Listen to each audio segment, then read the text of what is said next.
We just finished up 2 days at Renato Bamboo House outside of Thaton in the countryside of Thailand, and we had an amazing stay here. I really feel like we got the authentic Thai experience, and we got to do some trekking, which we hadn't really gotten to do yet, and we got to also we got to also village. Called villaging. We also got to visit some villages outside of Thaton, so it was a really awesome experience.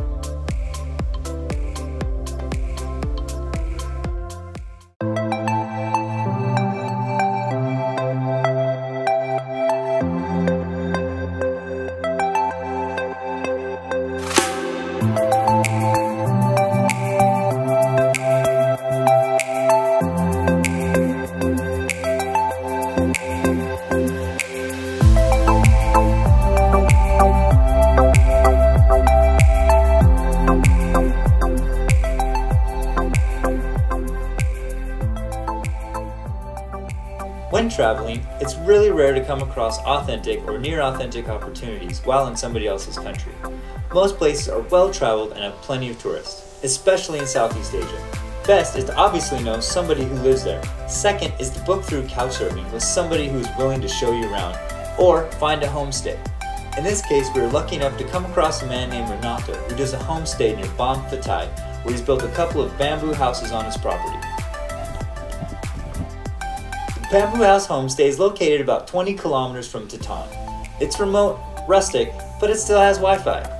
Renato only has 4 bamboo huts, but that is more than enough. It's not 5-star accommodation, but honestly, if you spend all this time to get all the way out here and you expect that, you probably should just stick to the cities. Julie and I really felt like family for the few days we were there with Renato and his wonderful family. They fed us home-cooked meals, played music, and only made us feel welcome and right at home.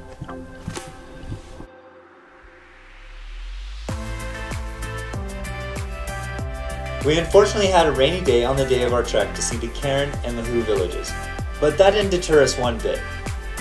Renato took us through his family's rice fields and told us all about his way of life.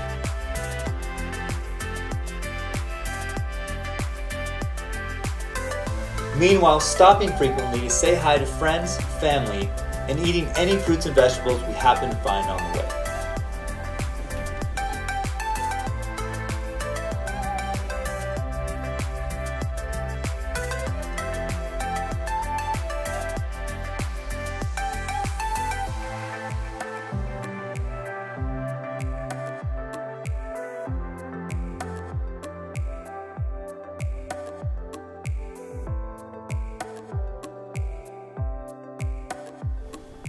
We arrived at the Lahu village around noon, and we were treated to lunch by one of Renato's friends, Bo. Most of the families are very poor, and their meals consist of rice or noodles in a broth, with very little meat and vegetables from their farm.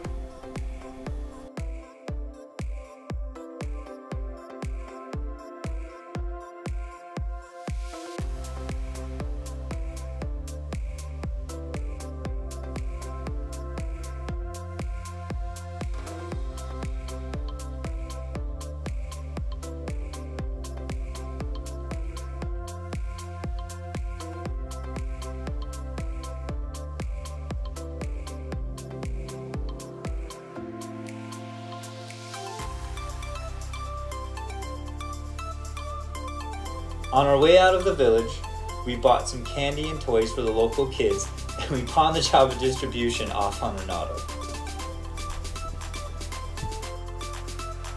After Renato got done doing his best impression of Willy Wonka, he took us on what he called a shortcut on the way to the Karen Longneck village.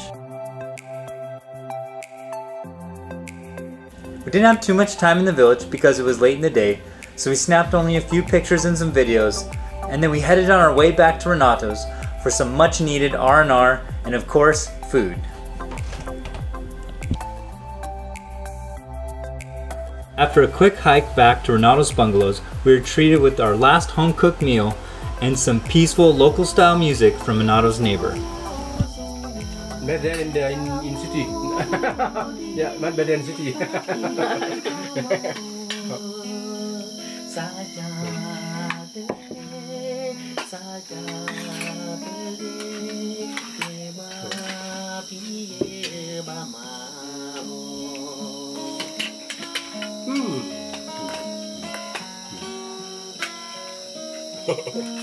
Hmm.